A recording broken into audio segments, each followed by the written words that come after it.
Hey, welcome to another episode of After the Buzzer Sports Podcast. I'm your host, Lee Jones. I got my guy, as always, the Hall of Famer, Marvin Owens. What's up, Marv?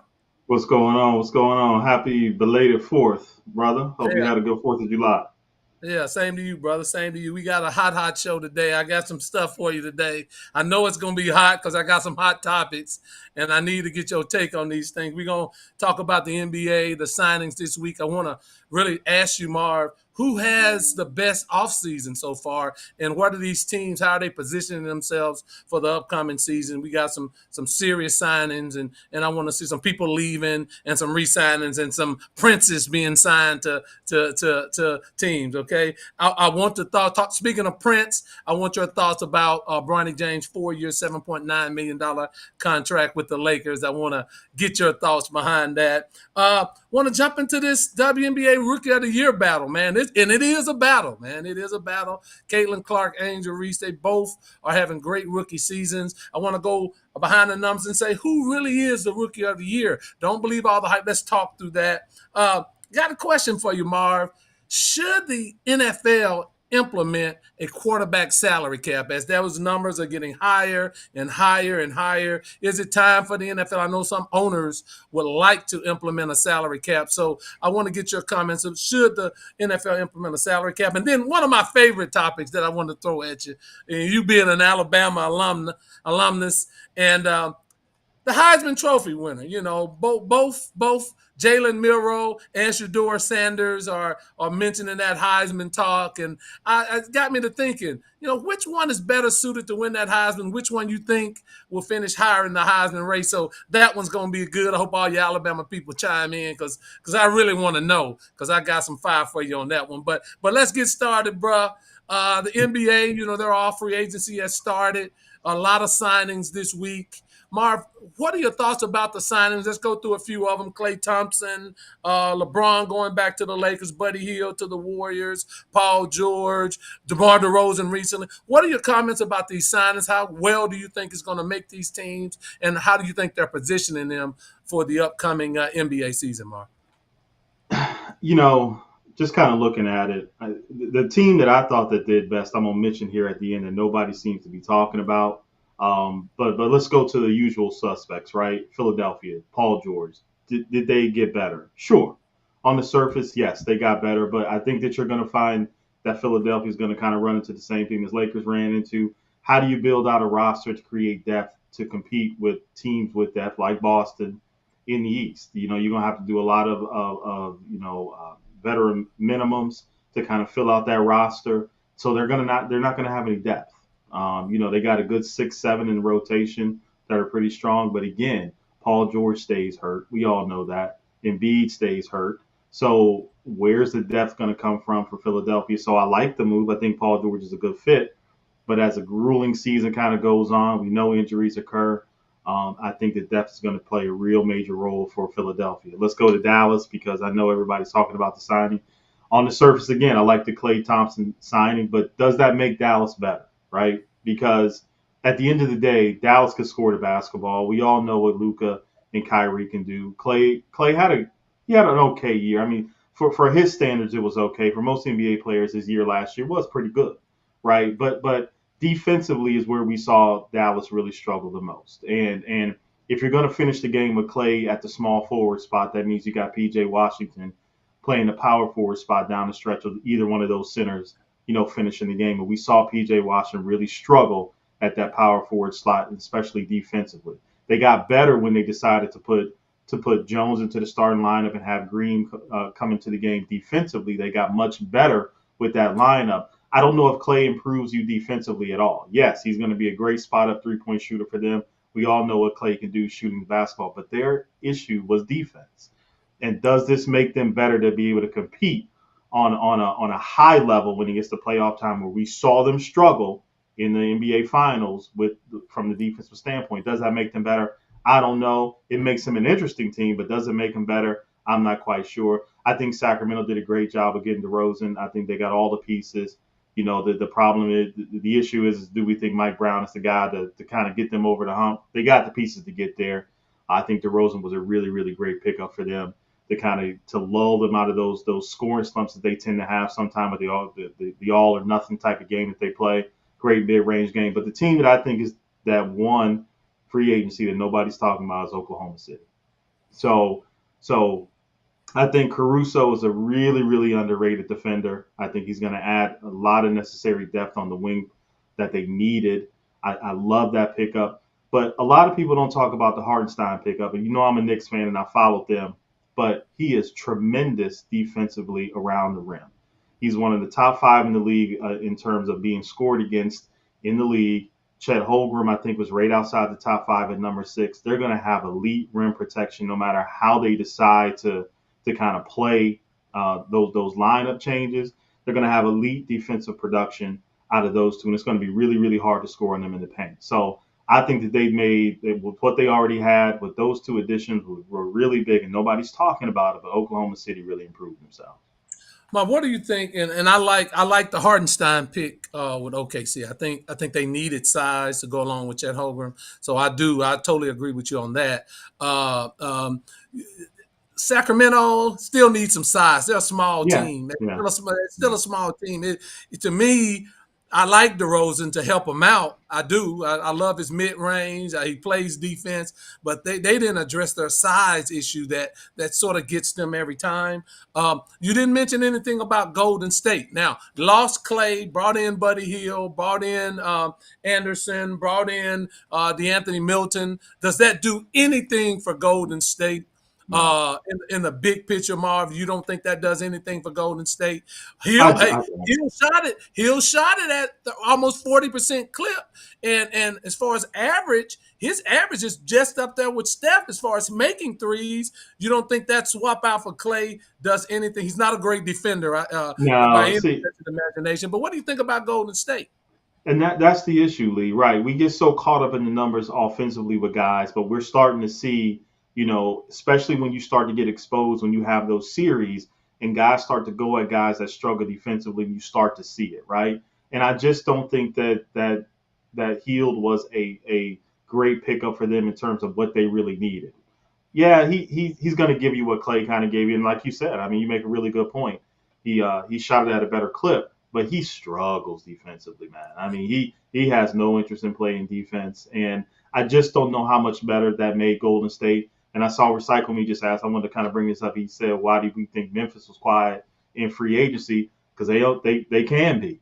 I think Memphis is I think Memphis improved themselves dramatically with the draft and what they already had. I think they need to sit, and I think that they just need to get that cohesion together. I think Memphis is ready to make some noise. That's what I think. Yeah, they got Gigi Jackson, really showed what his makeup was. Marcus Smart coming back. Yeah. Baines is coming back.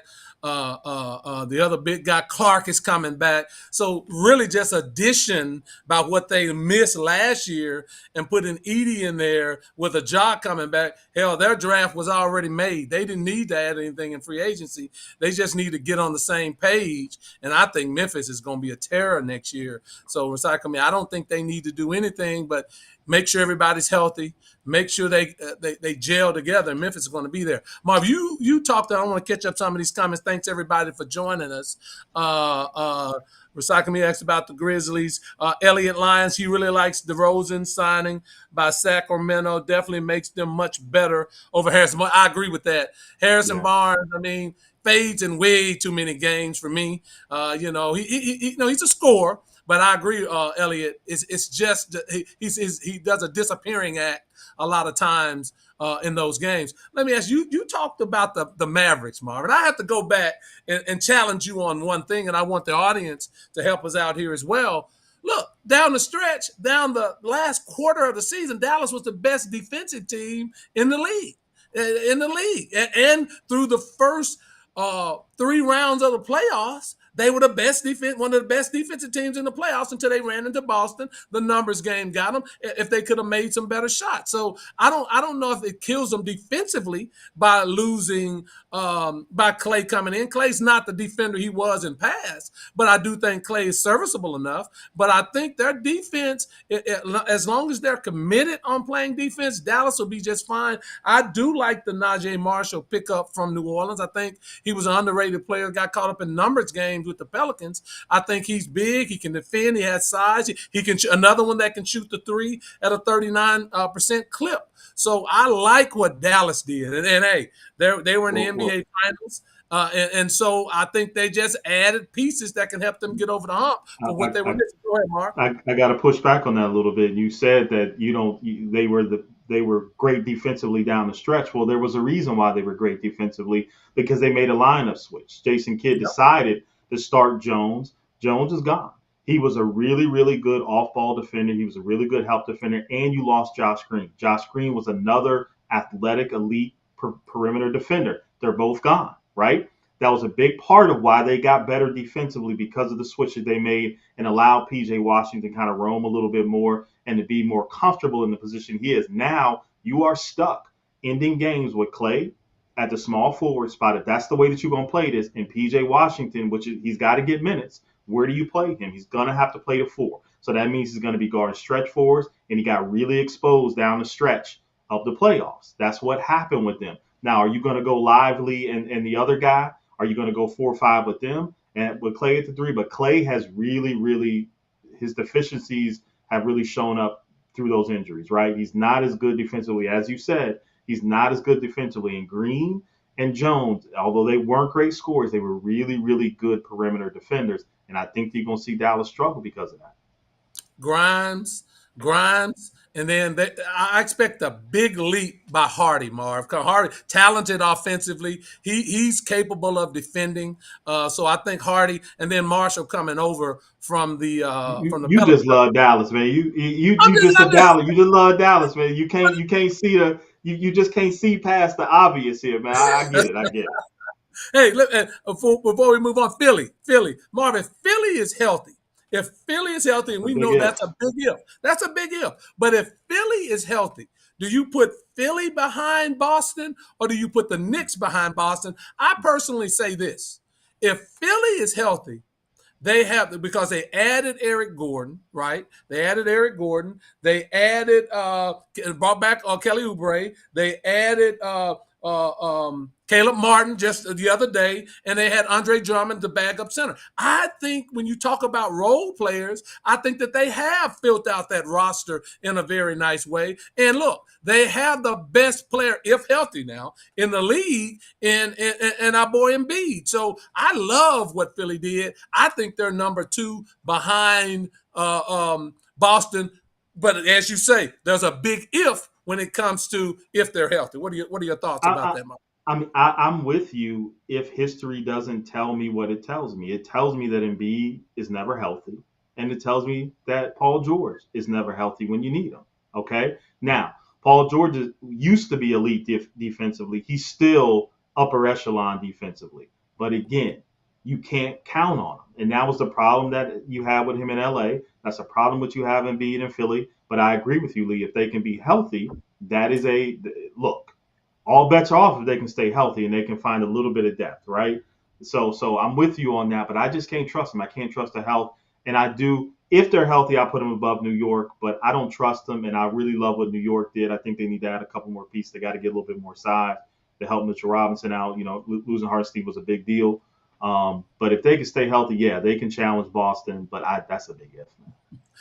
Hey, you know what team I want to bring up real quick that nobody's talking about? Orlando, yes, but also San Antonio. Now, not to compete for a championship, but I like what they did. Harrison Barnes, with all of his deficiencies, we know that he's a really, really good professional, and I think he's going to be great for Stephon Castle that they drafted. I think Chris Paul is going to really help Wemby and some of those younger guys because they got some pieces, right? I think it's going to really help them mold into what we're going to see moving down to the future. Not next year, of course, but I do kind of like the veteran pickups that they got to go along with these young guys. I look to see San Antonio to improve exponentially next year. I think they're going to be pretty good. What do you think about Orlando, Marv? I like Orlando's core with Banchero and Wagner. I think they have size. I like Suggs. I think they did really well here in free agency and signing their own young people. I like where they needed more 3-point shooting, so they got Caldwell Pope from Denver. I think that was a great pickup.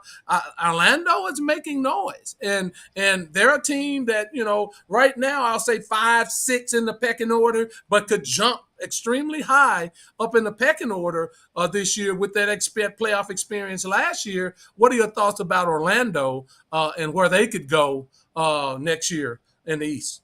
No, I think you hit it on the head, Lee. I think you said everything that I would say. I think that they are right there. They got some dogs on that roster. I think Wagner was a big deal to re-sign. They also re-signed Gary Harris. He's a nice piece defensively. Can knock down shots, at a reasonable clip. I think KCP was a great pickup. I think you hit that one on the head. He's a proven veteran. He's got NBA championship experience. I think that's something that they needed to kind of get these young guys to kind of realize what it's like to play championship level basketball. But they got the talent. They defensively they're good. Suggs, Harris, KCP is an elite level defender when he wants to be. He's getting a little older now, but he's still good on the wing. So I like that, Lee. I think Orlando's going to be right there too. Yeah, yeah. And please, guys, like, subscribe, definitely keep commenting. We love this kind of interaction. And tell a friend about us. I want to catch up a few more. Recycle Me. Dallas has gotten worse. Recycle Me. Agreed. Dallas. Agreed. Dallas is gone. Recycle Me. Klay on D is soft as baby tissue. We've heard all blah, blah, blah. Kippy Bannister. I agree with you, Marv. Norma Orange. Yeah, Klay is weak. And then Robert A.G. Marv, you need to inform Lee about basketball because you said defense win championships. Yeah, I get it, Marv. All the people want to look. You guys can say Dallas is weak, but what I can say is Dallas was an NBA finalist, and I don't think that they did anything, Marv, to hurt their team in free agency. And now I like Derrick Jones. I wish they had have kept Derrick Jones, his energy. His defense. Now, I do like that. But Marshall coming over from the Pelicans, better three-point shooter, right? So those shots that were left open to Jones, Marshall will knock those down. So you give a little bit. Certainly you give some defense. I agree with you on that. But I think Dallas has helped themselves tremendously. Want to move on because I want to get into this next topic. I mean, this is one near and dear to my heart. Bronny James, signed his 4-year, $7.9 million contract with the Lakers. Nice money, young man. Make that money. Nice money. The Prince has landed. And, Marv, I wanted to get two things. I wanted to talk about the contract in general. And then I also want to get your opinion on the plan for Bronny. And what do you see or do you don't see? Because, you're hating sometimes. You don't see. What do you see for Bronny with the Lakers and his development? But let's start with the contract and tell us what you think. And I definitely want to get the audience's comments on what they think about the contract and where the Lakers will go with Bronny James. I think it was predictable. He got drafted at 55. I think when the whole thing leading up to the fact that he wasn't going to do a two-way deal, this, that, the whole narrative that they represented for Bronny with Rich Paul and those guys. I thought this is what you saw. The Lakers trying to downplay this by saying that they minimizing their luxury tax penalty by signing him and giving him the deal or whatever the case may be. But he's a 55th pick, man. This is LeBron James' son. I'm not mad at the kid. I wish I could get 4 years, $7 million. I'm not mad at the kid for getting it. I'm not mad at him for being LeBron James' son. But let's be real about the basketball side of this, right? And you talk about the long-term plan. Like, what is the long-term plan? So let me ask you this, Lee. This is talking basketball. When you talk about guards in the NBA, and I notice a little bit. Name me when you're 6'1" in the NBA, you have to do something extremely well to stick at that level, and you got to be elite at it. If you think of smaller guards. Let's think of Chris Paul or Derrick Rose or Derrick Rose wasn't small, but Allen Iverson. Just go down the list of guys that were 6'1", maybe 6'2", and below. You can even think of Jeff Teague. You can think of a lot of guys. They all did something really, really well to be able to help a team, to be at an elite level, or to stick around in the league. You got to be able to do something really, really elite at that size. Tell me what he does elite. You can't say he defends elite because we don't know. We don't know if he defends at elite level, right? Because he didn't do it in college. And I'm talking about when you talk about all these guys that I just mentioned, we knew they could do it at elite level. We saw it. You saw Jeff Teague at Wake Forest. You saw Chris Paul at Wake Forest. You saw Derrick Rose at Memphis. I can go down the list of these guys. And when you saw Allen Iverson at Georgetown, we don't know what he does elite because he doesn't do anything elite. So when you're talking about size, and if we're talking about basketball, Lee, we're not talking about Bronny James or LeBron James' son. We're talking about a basketball player. What does he do well that warrants him to be able to stick around the league at that size? Well, I was just going to say what recycled me, and the person that came to mind was Patrick Beverley and what he did and how he made himself a great. So that's a great comment. Recycle me on Pat Bev. But Mark, I'm going to go back to what JJ, the new coach of the Lakers, said. Look, the man is going to, and he actually, for those of you that watch, he defended pretty well in the summer league game yesterday. He defended very well. He was up in the people. I like what he did from a defensive perspective. Didn't shoot the ball well, but that's okay. First game out, but he defended well. You see the athleticism that Bronny James have. But Mark, everybody they athletic in the league, Lee.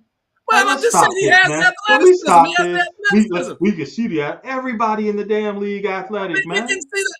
His ability to defend, and they expect him, and I expect him to be a knockdown shooter. Now, you keep saying he didn't do it at USC. Okay, Marv, that was an anomaly in my opinion. He didn't do it in high school.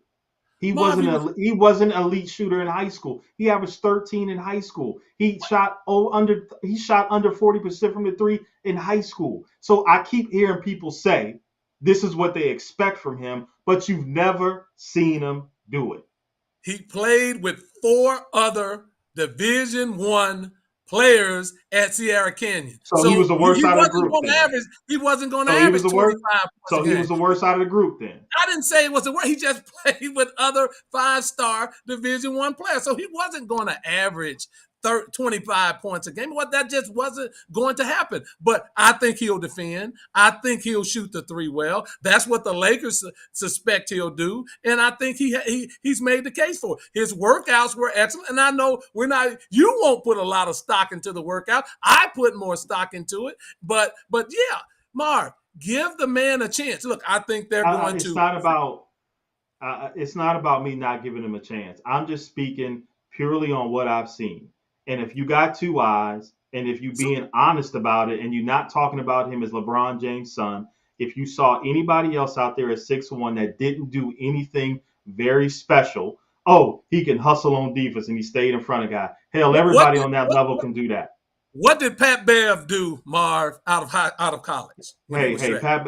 Look, I can speak on Pat Bev personally. Pat Bev went to Arkansas. I know a lot of cats that played against Pat Bev. I'm an Arkansas guy. I know okay, so you know what Pat Bev was in Arkansas. Player. He could not shoot. Hold on. But you know what Pat Bev got to the rack. He got to the rack at will at Arkansas. He was one of the best guards in college basketball when he was at Arkansas. Don't front, man. Don't front. Don't front. At all. He could not shoot at all at Arkansas. He defended. He defended on a high level, and he was a really, really good bucket getter, getting to the basket at a high level in the SEC on a high level basketball team. That didn't translate to the NBA game. Well, and apparently everybody can't drive the ball. Bronny can't. You got to give everybody a chance to develop. It's a perfect comp with Pat Bev. Look at and Pat Bev still can't shoot, but he's been in the league 13 years. I think you might want to temper that comment about saying that Pat Bev can't shoot. You might want to look at his career 3-point percentage. Y'all might want to pump the brakes on that. They always double off of Pat Bev. He may make a 3 here and there. You telling me that Bronny's going to be better than Pat Bev? That's his comparison. I said it was a comp. I ain't said nothing about better. I do think Bronny's going to have a good career. Y'all smoking something. Let's talk contract. As Elliot Loud, I'm happy for Bronny with the contract heavy. He should have to prove himself and earn a roster spot. Instead, he has guaranteed him a roster spot, and I don't like that. That's unfair nepotism. Well, let's stay right there. So did some research. As you know, I'm always going to do some research, Marv. And let me just give the facts to the audience on a few things. The 58th pick last year in the draft, 58th pick, signed a 4-year, $7.6 million contract, right? Chris Livingston, right? He was the 58th pick in the draft. He got a guaranteed contract, 58th pick. The 57th pick. Lee, wait a minute now. Make sure that you preface these comments by the teams they got drafted by and their luxury tax position. Now, because we know why some of these late round picks get guaranteed Milwaukee picks, drafted. just like Bronny did. So make sure you add that to this. I added Milwaukee drafted Livingston, 4-year, $7.6 million contract last year, 58th pick. 57th pick, Tracy Jackson Davis, 4-year, $7.6 million draft pick, drafted by the Golden State Warriors. And Tumani Camaro, 4-year, $7.6 million contract, drafted by the Portland Trail Blazers, 52nd pick in the draft. So why can't LeBron do it? You guys keep making these arguments that really the facts don't line up with it. The facts. Okay. Bronny, the facts don't line up with it. If the last year's draft picks, 52nd, 57th, 58, got 4-year contracts, and let me say this, Marv, each one of those guys went down to the G League and play. That's why Bronny's going to go. So he gets to prove himself in the G League. It's a pattern. It's a pattern that teams are doing with. But why all the hate on Bronny? People said he didn't earn it. Nepotism. No, he did the same thing that these other guys. And Marv, last thing I'll say, not one of those players that I just named you averaged more than 7.9 points a game. So why can't Bronny do this and have that opportunity to go get drafted, sign a 4-year deal, and go to the G League and earn his spot? Tell me why. He can. He absolutely can. But why are we talking about him like he was the 15th pick? That's all that I'm saying. Why are we talking about him like let's not talk about him like the guys' names that you couldn't even pronounce that got drafted because we didn't know. Let's not talk about them like we talk about them because we don't know where they are at this point. And also, I need you to make sure you don't nitpick your facts now because I love how you brought those up. But I need you to talk about the teams and where their luxury tax position because we know the benefit of drafting late round guys and giving them guaranteed deals when you know they're not going to get a roster spot. You know they're going to get to the G League and it keeps them under that luxury tax and that first tier apron. Let's not act you nitpicking facts now, Lee. I know you're good at this. I'm not nitpicking anything. I'm just giving you the facts, Marv. This is. I know Portland for a fact drafted that kid for that reason because I got a friend that's on the assistant coach on the staff with time. I know they did for a fact. Deal. But did they give him a 4-year guaranteed deal? Sure, that's the same thing Bronny got. So what are we talking about here? We're saying that the Lakers drafted What are we talking about? Well, we're saying that Bronny has the same opportunity as like people that were drafted similarly in the draft with similar stats, and he gets a chance to prove himself with the Los Angeles Lakers. That's all we're talking about. Good with me. I was just talking about Bronny from a basketball standpoint. More power to the brother. I wish I had $7.9 million in the bank. I got nothing wrong with it. If he can get it, great. If your daddy the greatest of all time, great. Like I said, maybe my bloodline ain't good enough. That's all I'm saying. So I'm not mad at him, but if we talk about from a basketball standpoint, that's where I stand. Name me a 6'1" point guard that's been in the league, that's stuck around, and doesn't do anything exceptionally well. You can't name it. Marv, I watched every game Pat Beverly played, right? I'm an Arkansas guy. And 13 years in the league, man. Yeah. So, but when he came out, Marv, he was a defensive stopper, and you're right. He did. He took the ball to the back. He's a hard-nosed guy, but his talent, his upside. Hey, wait a minute. Wait a minute. Hold on. Now I got to say this. Pat Bev wasn't drafted. Well, that's even better. So let's be clear. Let's be clear. That's even better. That's even better. That kind of blows holes in all y'all's argument about Pat Bev. Pat Bev wasn't drafted. That's even better, Mark. That's even better. That's the whole point that I'm saying. Pat Bev was way more accomplished than Bronny, at the same size, did things on an elite level, and he wasn't drafted. But if the Lakers want to take Bronny with the 55th pick and they see better upside than Pat Beverly coming out who wasn't drafted, that's a smart move by the Lakers. Hey, all you Lakers fans out there, I'm not a Laker fan, but this is really bad when all we can talk about is the 55th draft choice for you and no free agent signings, the same roster, 15 guaranteed contracts. The Lakers in trouble. So you better keep talking about Bronny because all we're going to be talking about in LA in the regular season is 7th, 8th in the play-in spot because they trash. We'll get close to that. We'll get to that when we get closer to the season. But, hey, give that man his respect. Let him earn it like everybody else. All the love-hate on Bronny is ridiculous because the man has an opportunity to prove his strength. just like Elliot said, respect is earned, man. I'm not giving him no respect at this point. Well, Respect is earned. you have to give him the respect that he's earning it now. He's in summer league. He'll go to the G League before the season. He'll be on the regular roster. And again, he has the talent that has been deemed by the NBA. The Lakers didn't ask him to come to the combine. The NBA did. The Lakers didn't ask him to work out. The Phoenix Suns and the Lakers did, and other teams. This is not you act like this is a big conspiracy thing to No, get I Bronny do James not. into the league. I'm, No, I'm talking about basketball. I'm talking from a by the basketball NBA. standpoint, man. We all know why Bronny is drafted. Come on, man. We good. I'm good. I'm glad he got the money. All But right, then we just talking about from a basketball standpoint. let's move on. Let's move on. Let's move on. Thank you, Recycle Me. Angel Reese just broke the record for her 13th double-double. Thank you for adding that to the show, Marvin. It fits right into the category that I want to talk about with the debate on who is the Rookie of the Year in the WNBA. Look, both Angel Reese and Caitlin Clark are having excellent years. They're having excellent years. Both of them are playing extremely well. You look at Angel Reese averaging 11.7 rebounds. She leads the league in rebounding. She leads the league in offensive rebounding. She was the WNBA Player of the Month for May. The one thing I love about her, Marv, her player efficiency rating, #1 for all rookies in the league. I love that about her.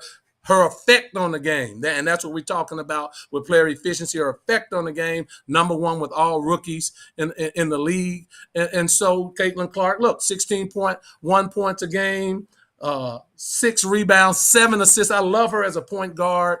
The turnovers still bother me. Still leading the league in turnovers at 5.5. So Rookie of the Year. That is a solid debate on who is the Rookie of the Year in the WNBA, Marv. Tell me who's your choice. Did you pick one? Because I don't think I heard you pick one. I can think. pick one. I love Angel. I love Angel Okay. Reese, and let me tell you why. Since we're going to stay there, her effect on the game, her effect on the Sky winning, her win shares. She affects the game more for the Sky than I think Angel Reese affects it for the Fever. Now, Reese, Caitlin Clark, I love her ability to facilitate, right? But that goes hand in hand with the assists and the turnovers, right? But I love her. But look at her shooting percentage. Did you know, people, that Angel Reese's shooting percentage is higher than Caitlin Clark's? Angel Reese shoots 41%. Caitlin Clark shoots 39%. Now, Angel Reese doesn't shoot a lot of threes. She's only shot 3, but her 3-point percentage is higher too. But Caitlin Clark's percentage, she shoots a lot of shots, Marv, and doesn't shoot it at a high percent clip. Now, we never hear about the turnovers with Caitlin Clark. We never hear about it. She leads the league. Everybody talks about her narrative, and I love the triple-double. That's a great accomplishment. Should have had one against Las Vegas. But, hey, when I look at what Angel Reese is doing for the Sky, again, winning again today. I haven't checked the score lately, but they were winning at halftime. What I'm saying is Angel Reese, her efficiency is better, and how she affects the game and winning is better than Caitlin Clark. So I take Angel Reese over Caitlin Clark for Rookie of the Year. Yeah, I don't think anything that you said is wrong. I don't know. I think they're both worthy. If I'm being completely honest, I think it's going to come down to metrics, just like you kind of chose, or what you kind of said. I think it's going to come down to head to head. Now, Caitlin is what 2 and 3, I think, in head to head matchups. I think that's an important part of this. But I think you made a really, really valid point, Lee. The metrics of this. It's Angel Reese. If you look at it, I think the Sky are 12 points per 100 possessions worse when she's off the floor, and they're 16 points better per 100 possessions when she's on the floor. That's massive. I mean, that's hard to overlook, even if you're not an analytics person and a metrics person when it comes to basketball. Man, that's an effect that a lot of players don't have on games, and you got to get at the Angel Reese. And then conversely, when you look at Caitlin, per 100 possessions with Indiana, they're averaging 102 points. per 100 possessions when she's not on the floor, they're averaging 104 points. So actually, they're better offensively when Caitlin isn't playing in the game. Not by much, but they're still better. So the effect on the game, you can see Angel Reese is having a much, much more profound effect on the game and her teammates when she's in there. And that's a big deal. When you come down to splitting hairs between these two, that's going to be a major selling point. The head's going to be a major selling point. But if I had to pick one right now, I would have to go with Angel Reese as well. I think she's just affecting the game and her teammates and the way that they play. And I mean, what she's done, the double doubles and as a rookie leading in offensive rebounding, differential. I mean, that's huge, man. As a rookie, you don't see rookies coming in doing that. Not in that way. I mean, the post is a really, really hard area to master. When you banging with some of those ladies down there with Asia and some of those, that's a hard thing to do. So I got to give her props. But you know what the WNBA should do? I think they need to take a page out of what the NBA did. Remember in 2000 when Elton Brand and Steve Francis got co-rookie of the year? Remember when Grant Hill and Jason Kidd in '95 were co-rookies of the year? Maybe they need to look at going down that route because you can't take away what Caitlin has done in terms of the eyes, and that matters in terms of the fact that we're all talking about this and watching Angel Reese make history. Nobody would watch this before this year. Like, let's just be real. So that's a part of this argument as well. So you can't take that away. So why not celebrate both of them? Why not celebrate both of their greatness and what they've done for the WNBA this year? Because they're both deserving. If you're going to split it in metrics, I'm going to go with Angel. But you can't say that they're not both deserving because they have both played a part in putting eyes on the WNBA. Angel has been fascinating to watch, as a rookie and the things that she does. And Caitlin just with what she does in terms of getting eyes on the sport. Robert Agee, thank you for giving me at least one, Robert. I appreciate you, brother. I really do. Mark, look, where do you think the media is going? Because this is not a perfect world. They don't forget all the participation trophy stuff. Where do you think the media, the people that are voting, are going to go? And let me say this. This is an on-the-court award. This is not eyes brought to the WNBA award. This is an on-the-court award. What have you done for the league on the court or your team? Most valuable rookie of the year. Where do you think the media is going to go? And let's take it there. Well, unfortunately, most of the people who vote for this award don't have a lot of knowledge when it comes to basketball and the way that they watch it. It's that their eyes just kind of tell them what they want their eyes to tell them when they watch the game. People, I watch the game a little bit differently. I know that you do. So if I was a media member, of course, Angel Reese by far to me has made more of an impact on her team and their success than Caitlin Clark has, and then if you add the metrics into this, it backs it up. Right. So it's hard for me to say that you can look at this and say that Angel Reese isn't the rookie of the year just based on play on the floor. But we all know, Lee, we know that there's other things that are going to factor into the way that they vote, unfortunately. If this was purely about basketball, just like we wanted to talk about Bronny earlier, if this is purely about basketball, Angel Reese is the WNBA MVP. I don't even think that there's a question. But is this going to be purely about basketball? That's the question. Yeah. Madden says Angel Clark leads the league in turnovers. Mark, why does that factor in? Now, look. We can say she leads the league in turnovers, which she does, and that's a valid point. I've said that they don't talk enough about that, Marv. But let's give it up. The young lady can run a team, man. It's a beautiful thing to watch her run the team and how she gets people in position to score. She puts the ball on the money. I really love her as a point guard. And Marv, you can relate to this because that's the position you played. What are your thoughts on her as a floor general? And what I'm saying now is not so much her scoring, because the deep threes, everybody love it, the logo threes. How many of those does she hit a game? You know what I'm saying? What impact is that really on the game? But her ability to run the team in a floor general. Talk to the audience and talk to us about that when we look at her in the Rookie of the Year voting. I mean, turnovers is a big deal as a point guard. I mean, that's one of the categories that you're measured on most harshly as a point guard is your turnover ratio, and that's high. She averaging, I mean, you want to round that up, she averaging about 6 turnovers a game.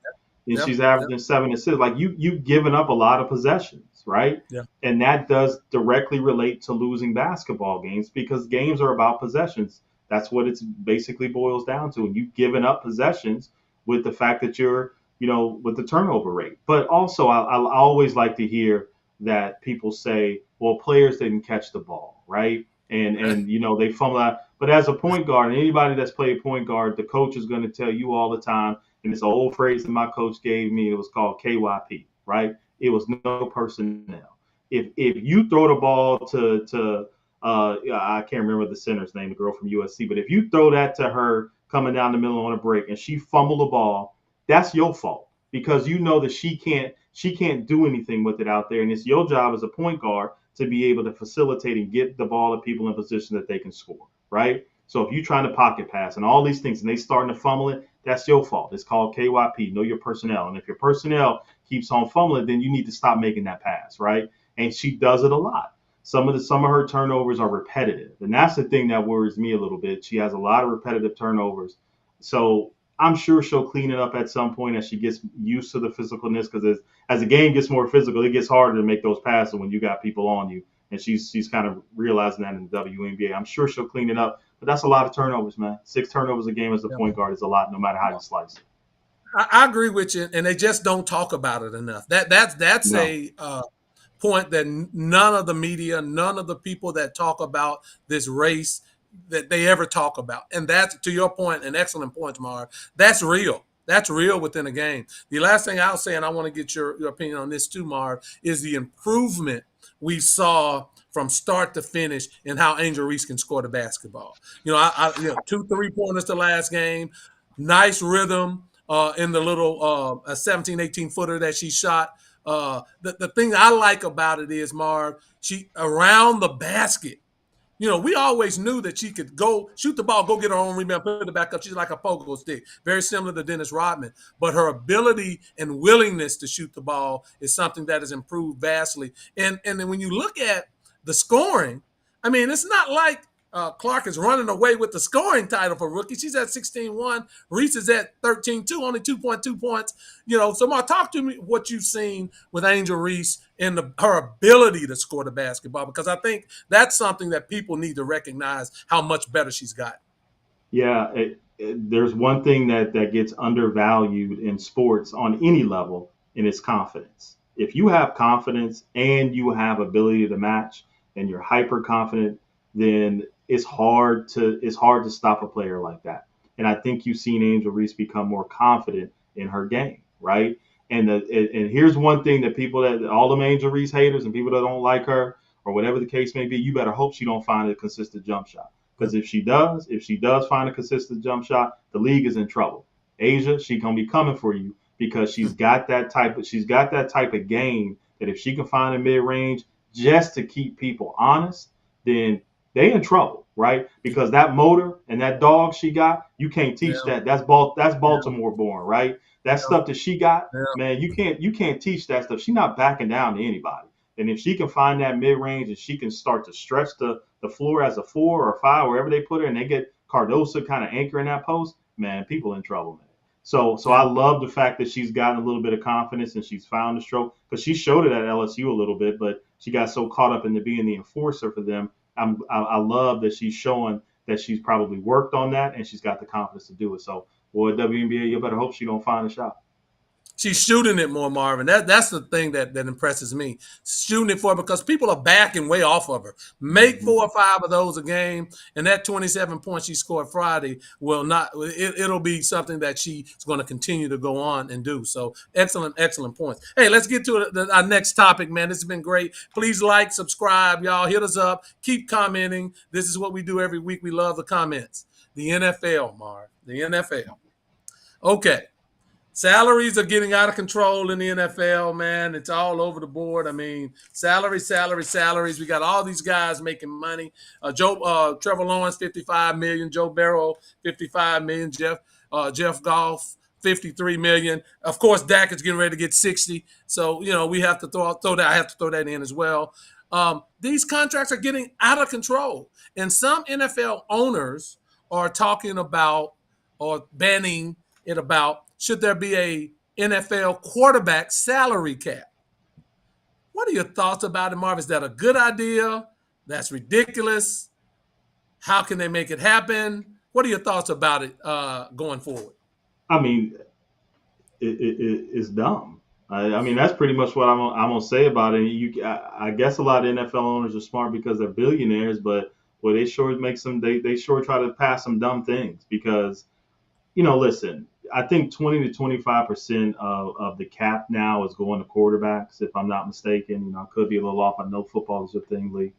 One About of the 22%, things, about yeah, 22% for Burrow. okay. It's not bad. It's not bad. Go ahead. Okay. One of the things that I always, I wasn't a Tom Brady fan by any stretch of the imagination, but one of the things that I did always admire about him was the fact that he always structured his contract and deal to understand that he couldn't win championships without really good pieces around him. And he allowed the Patriots to be able to maneuver to get pieces around him to help him win. And he also understood that at the quarterback position, I don't care what team that you play for, it's a glamorous position. If you win football games and if you win Super Bowls, the endorsement deals, the television deals, all those other things are going to come with it. And you're going to make way more money in endorsements than you're going to make as a starting quarterback for an NFL franchise.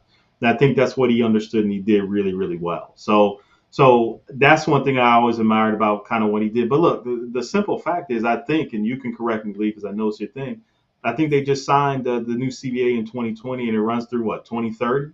Yeah, The NFL. I mean, this is just foolishness. I mean, they would have to get an amendment to the CBA, right? yeah. And the NFLPA ain't no damn way in hell that they are going to let this happen. So to me, this is just some talk in the back room while they smoking cigars and drinking a Buffalo Trace or whatever it is, or they Pappy Van Winkle, and talking about what they can do to maybe try to quell this, a market that they pretty much set, because a lot of these guys already got paid, right? So it's a market they pretty much already set. But man, the CBA is not going to, they can't do anything with the CBA. The amendment is not going to have an NFLPA is going to be like, man, get out of here with that. No. I agree that opening up the collective bargaining agreement, that's a long shot. But let me throw this at you, Marv, and let me throw this to the audience. In the NBA, right? They have those kickers that helps players get the supermax. They have to make an all NBA team. They have to win Defensive Player of the Year. They have to win MVP. They have to do that. And if you have been on the team, you can sign that supermax. And in the NBA, if you're coming off of the rookie contract, that's 30. You can qualify for 30% of the salary cap. And if you've been with a team 7 to 9 years, it goes up to 35%. Of the salary cap. That's why Jalen Brown and Jason Tatum, they got these $315 million contracts, right? That's why they got all of this stuff, right? And what if the NFL did something very similar, Marv? Where right now we're talking about quarterbacks only, even with Trevor Lawrence and Joe Burrow making $55 million a year, they're only counting 23% of the entire salary cap right now. The NFL salary cap going up to $255 million this year, right? That's the estimate. What if they did that on the quarterback? So, and I don't know what the percentage could be. That's something that could be negotiated between the Players Association and the league. But what if they put a cap on that so that, hey, your salary can rise each year, especially if the salary cap goes up, and you can have those same rules that the NBA is doing, where you see all of the star players. If you're making these all-pro teams, you're getting paid, and you get to keep advancing with the revenue. What are your thoughts about that, Mark? So here's an important point that you're making that holds true in the NBA but doesn't hold true in the NFL. You said supermax for NBA players, but that's not based on a position, right? NBA players. So whoever, center, power forward. So it's not based on a player. You're basing this argument on one position, the quarterback. So let's just say that is true. And I think that what you're saying is valid to a sense. But what positions have now been devalued because of the rise of the salaries of quarterbacks? Running backs, safeties have been exponentially devalued in the NFL. So if you talk about doing something like this just for quarterbacks, you know what's going to happen? We gonna see a damn lockout. That's exactly what's going to happen, because these other players. I mean, look. I know a little bit about sports, and I know in the NFL you can't say that one position that we're going to allow you to kind of have whatever it is when all these other positions that have been devalued over the years. Man, them players going to lock out and walk out so quick, your head going to spin. But I like the idea, but Well, the NBA is a different animal because it's not based on a position. It's based on performance. A couple of things I want to. Well, let me say this first, and then we'll catch up. The NFL Players Association is the weakest of all the leagues. I mean, it's the weakest of all the leagues. Those players ain't going anyplace. Them players are not going to strike. They're not going to do it. They can't hold together to save their lives. So I doubt that'll ever happen. I just think, Marv, look, in 5 years, you're going to be paying $65, $70 million for a quarterback. Because let me say this. You look at Dak Prescott. You look at Jordan Love. Tua should be up there because Tua's performed better than Trevor Lawrence, right? So the going price right now is going to be $60 million coming up. And so do I think it's going to ever happen? No. Do I think it's an idea that should be visited? Absolutely, because the quarterback position is totally different than any position on the football field in the NFL. It's the glamour position. They get all the glory. They get all the criticism. And so there's no receivers are the next one that's making, $32 million, $35 million. They're not even coming close right now. All of these quarterbacks are going to be making $55, $60 million. So do I think it's something that owners are going to keep talking about? Absolutely, because I think it's smart business. Now, do I think it will happen or the Players Association will ever go towards that? No, I don't think that's something that the Players Association would ever think about doing. But I do think the owners will continue to push it, because quarterback salaries are out of control. But the NFL Players Association, man, those guys are weak, man. Those guys, I mean, they get 49% every time they do their collective bargaining agreement as far as people voting. These guys, they're not like the savvy. The NBA players are very savvy. And I give them credit for it. I give them credit for their Players Association, very good Players Association. But I never think they'd strike. But that's an interesting topic. I want to catch up a couple of comments. Elliot Lyons comment on Reese and Clark. Right now, he would say Reese would win the Player of the Year today if the season was over. Definitely impacted the game and her team more. Both are great for the WNBA. But Reese, I agree with you, Elliot. Madden. It should be performance based, and you get an increase. You can say that before. I agree with performance based, but look, if I outplay my salary, then do I get an increase from the salary that I have? That's the key with the NFL. The NFL, when you're playing well, they say no, you sign the contract. But when you ain't playing well because they're not guaranteed, they cut you in a heartbeat. So that's the issue with that. But I think it's a good conversation, Marvin. I don't think that's going away anytime soon when you talk about this salary cap. But to your point, I don't think that the NFLPA would open up that collective bargaining agreement. Any last thoughts on that? Yeah, no, I agree with everything you're saying, and the NFL is just such a different animal as well. If I'm putting myself in the views of an owner, players are a commodity, and the shelf life in the NFL is so short, right? It's not like the shelf life in the NBA or Major League Baseball. So every year is a depreciation in my commodity, basically. So I think you're right. This is a conversation that's going to be had, and you're right. The quarterback is a glamour position. Whether you like it or you don't, it is the way that it is. But I just don't know. I don't know how you navigate that without having extreme pushback from players that have been devalued, and there's just so many layers to this. But it is a really good conversation. Yeah. And guys, please remember to hit the like button, subscribe. We need subscriptions. We need you guys to subscribe to the show. Tell a friend about it to subscribe to the show. Hey, if you like this format, you like what we do, please do that. Tell a friend about the show. Robert Agee, man, I don't know what to say, bro. I just don't know what to say. I don't know what's going on. I don't know what's going on with that. Well, look, this is the last topic we're going to jump into. I know I'm not going to get a like on this one, so let's throw it out there right now. So, the Heisman Trophy, the college season is coming up, man, and it's going to be a great, great college season. We got a lot of great African-American quarterbacks that are heading some of these major teams. But I got to thinking this week, well, who is actually positioning themselves to win this Heisman Trophy? And the two players that came to my mind, one is from the Crimson Tide, Alabama, Jalen Milroe. I actually like the kid. I like what he did. I like how he came about, how he took the benching and came back and balled out. But I also like this young man who I think is going to be the first player drafted in the draft. And I know he's going to be the first quarterback taken, Shedeur Sanders. And so I want to pose to you, Marv. I'm going to give you the floor first. Which quarterback do you think next year is the favorite or closer to winning the Heisman Trophy? Jalen Milroe or Shedeur Sanders?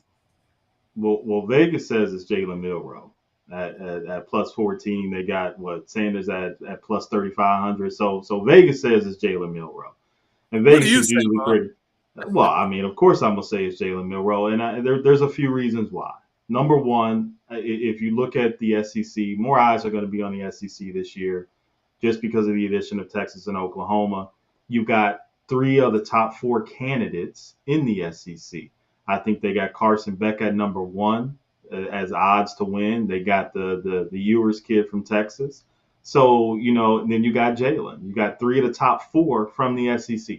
So the eyes are going to be on the SEC this year regardless. But one thing that people don't realize, and I like that you brought that up about Jalen Milroe and his benching last year and the way that he came back from that and the way he performed and excelled. And yeah, he struggled last year in a lot of things, but I think a lot of people need to take some things into consideration. His offense last year was pedestrian at best. Tommy Reese ran a lot of heavy personnel, 12-man personnel. If you know that, that's 2 tight ends. So it wasn't really conducive to his skill set, right? So what we have this year is something that's going to be completely different. And I don't know, a lot of you don't follow Alabama football, but DeBoer is an offensive genius. And I don't say that lightly, just because of everywhere he's gone, they score points. And everywhere he's gone, he's put quarterbacks in the NFL. And we got the most recent one with Michael Penix Jr. and what you saw. And what you saw Washington did last year was spread people out, make you identify kind of what you're playing early on, make quarterbacks are able to make quick decisions. And what shifting does on defense is it allows you to make a lot of mistakes too, because you don't get position right. And that's why you saw Penix throw that deep ball so well last year. Now they have some dogs at wide receiver, but Alabama does too. So, and Milroe completed passes over 20%, over 20 yards, 70% last year. So he can throw the deep ball. So you add his agility, his legs into the mix, and the eyes that are going to be on him. But to me, it's the ability for him to have great coaching. And that's what he's going to have this year. He's going to have an offensive-minded coach that's going to put him in positions to win. And he got so much talent around him. He probably got the best running back room in college football. He probably got the first or second best offensive line in college football. And you probably got the best offensive head coach in college football that's running there. How do you not pick Jalen Milroe over Shedeur? And I'm not a Shedeur hater, but we both know who got the better coach. We can say that. Wow. So you're just going to, first of all, Marvin, let me throw that up there for you. So a couple of things I take exception to with what you said. Look, there's no one is going to have bigger eyes on them. No team in the SEC, no team in any league than Colorado and Coach Prime. Number one, all eyes are going to be on him. That's why he has so many nationally televised games right now. You'll probably see Colorado on national TV 7 or 8 times this year alone. By far the number one team as far as people wanting to see. The networks they're the darling of the networks, right? I like Milroe, 65% completion percentage, right? A lot of times, these guys running wide open for Alabama, but that's okay. You still got to give him the football. Shedeur, Marv, he's just a dog. 27 touchdowns, 3 interceptions. He processes well. He's dead accurate. He has his receiving core might be the best in college football, period. Coming into this next season. There's no doubt about it, Marv. There's no doubt about it. Watch the talent that he has at wide receiver. Watch the talent that he has at wide receiver. A totally revamped offensive line. And look, coming off of almost 3,500 yards passing, almost 70% completion percentage. And I fully expect Colorado to win 8 to 9 games next year, maybe even 10. I just think the sky's the limit for Shedeur Sanders as far as the Heisman Trophy. Remember one thing, Marv. He was one of the leading players in the Heisman Trophy through 3 weeks in the season last year Oh, with a wow. crappy 3 offensive weeks. line. Wow. I didn't Well, know I'm the just season saying, was 3 with a weeks crappy long. offensive line. Coming Yeah, back, I know. It was that. Now he held the ball too long last year. We can he had dissect to. all that. Yeah, He I had know. He to. won 4 games last year. Now all of a sudden he's the next Tom Brady. I get it. I get everybody love Prime. We don't even know if Prime's a good coach, man, because Prime's a good coach. our sample size showed last year showed us different. And recycle me. Yeah, you got some good comments, and I was on your side today when you said the SEC gonna be lucky to get a Final Four bid this year. The SEC gonna have 5 teams in the college football playoff off jump. 3, Marv. Okay, I think they're 3. gonna have I wouldn't five say 5. teams. I wouldn't say 5. I'll say 3. I'll So say 3. so so the SEC will win the college football championship this year. It's not even going to be close. Georgia's stacked once again. And look, you can say all you want to say, but their quarterback is good. Carson Beck is a really, really good quarterback. So Carson Beck to is say the okay. SEC, He's not great, Marv. He's not a great yeah, quarterback. yeah. He has Milroe better did. talent. He's not a great quarterback. Yeah.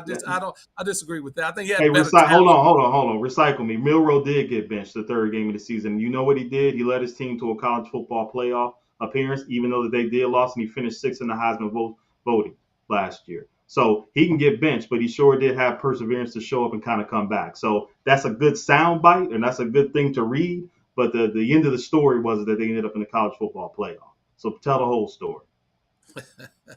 Look, I'll say this. I like Milroe. He brings the added addition of his legs. He had 12 touchdowns rushing last year, Marv. So he's going to be up there. Now I'm not taking anything away from him because I like the young man. I think Shedeur also can run the ball, and you'll see him move in the pocket and run a little bit more this year with the added protection. But his accuracy, his deep ball, his football acumen, the smarts that he has playing the quarterback position. Shedeur would have been a 1st-round draft pick last year if he came out, and I just think the sky's the limit. And I think with the improvement on the offensive line and the skilled players that he has, I think the sky's the limit for Shedeur. And I just think he's going to be in that Heisman race all through the season. And Marv, quit hating on Coach Prime. Coach Prime is right where he should be with the Colorado Buffaloes. They improved by 3 games last year. With 4 wins, he'll take a 4 to 5 to 6 game leap this year, and you'll see what happens with the Buffaloes. So quit hating. You hating on them. You hating on the Buffaloes No, for apparent no, reason. no hate. I just saw them lose games last year that they shouldn't have lost, and I saw them win games last year that they probably could have lost. Right? So no hate. But Utah and Kansas State the best 2 teams in that conference in the Big 12. So they not beating Utah or Kansas State. So it don't really matter. Look, yeah. More to come on that one, guys. More to come because football season is right around the corner, and we ain't gonna leave that topic alone. We're coming back with that. Look, we're at the end of the show, but Marv, I want to give you opportunity for any closing comments, real quick, that you have about anything we talked about today, bro. Yeah, real quick. I just want to give prayers and a shout out to Kyrie Jackson's family, the young man that got killed in an automobile accident. A lot of people don't know he played at the University of Alabama, and I did have a chance to meet the young man several years ago when he was at the university. And just a kid that could light up the room, and it's just tragic that he lost his life. And 2 of his friends that he played high school football with, he got drafted by the Minnesota Vikings in the 4th round. He went to Oregon, got drafted, got to see his dream come true, and lost his life the other night in a car accident. So just tragic news. You just never know. I tell people all the time, be blessed with every day that we have, enjoy them, live them to the fullest, because you just never know what life can bring. So, shout out to his family, prayers to his family and everybody, his loved ones, because it was tough. Alabama community loved the kid, and it was a tough thing to hear. Yeah, 3 of them, man. That was rough, man. That was rough. Driver in the wrong lane, man. That's terrible. Great shout out, Marv. My shout out is we haven't talked about this, but I think we'll talk about it at some point. The combining of the Negro League baseball stats into the Major League stats. I think that was well overdue. I think now you can start to see some of the greatness that was in the Negro Leagues, and those stories need to be told to young African Americans as the number of young black kids that are playing baseball that significantly declined. We want to tell those stories and make sure they understand that this game was built by African Americans throughout the years. And then the last thing I'll say, we didn't cover this, Mar, but shout out to the great Willie Mays, who passed a couple of weeks ago. Probably arguably the greatest player that ever played in the major leagues. And I just wanted to say a big shout out to Willie Mays. Guys, we've come to the end of the show. Again, please like, subscribe, keep commenting, tell a friend about us, man. What do y'all think about we're going to get into that next week, Gerald Britt. We'll put that on there. But like, subscribe, keep listening to us. Tell a friend, because this is how we do it. We appreciate you. Thank you. Another great show. After the buzzers, we'll talk to you soon.